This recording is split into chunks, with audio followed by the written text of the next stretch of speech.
हम सब जानते हैं, बिना कैबिनेट नोट जारी किए। पहली बात तो 144 करोड़ की फिगर जो है वो भारतीय जनता पार्टी की दीनदयाल उपाध्याय मार्ग में बैठ के मनगढ़ंत गढ़ी गई है। 144 करोड़ कहीं पे कुछ है ही नहीं, पहली बात। दूसरी बात, जो ये कह रहे हैं कि शराब के ठेके ज्यादा खोल दिए, थोड़ा पढ़ के आया करिए शादिया जी, पढ़ना तो आता है आपको। पढ़ के सब पढ़ के आए हैं, सुनिए ना, प्रमाण हमारे पास है। सुनिए सुनिए, आप फंस रही हैं बुरी तरह से, इसीलिए आप गुजरात भाग रही थी। आपके कहने से कोई नहीं फंसेगा।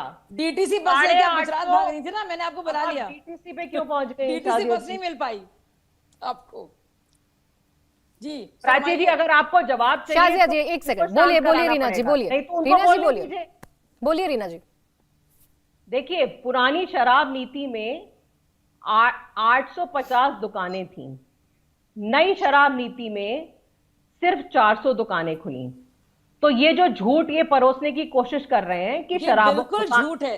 अरे ये बिल्कुल झूठ है। आपके कहने से इसके आंकड़े आपको अभी पेश कर देती हूँ, लेकिन आप ये बता नहीं पा रही हैं कि एक्साइज डिपार्टमेंट ने आपको जब नोटिस भेजा 144 करोड़ का, तो उसका जवाब आप लोग ने क्यों नहीं दिया?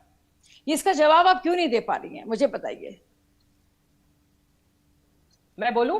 बोलिए रीना जी। और जो एक सेकंड, शाजिया जी कंप्लीट करने दीजिए, उनको कंप्लीट करने दीजिए, फिर आप आइएगा।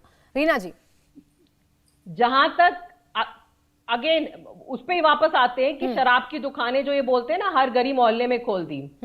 आप देखिए, गुड़गांव में, दिल्ली में 22,000 की पॉपुलेशन पे एक शराब की दुकान है, गुड़गांव में 4,000 की पॉपुलेशन पे, नोएडा में 1400 की पॉपुलेशन पे।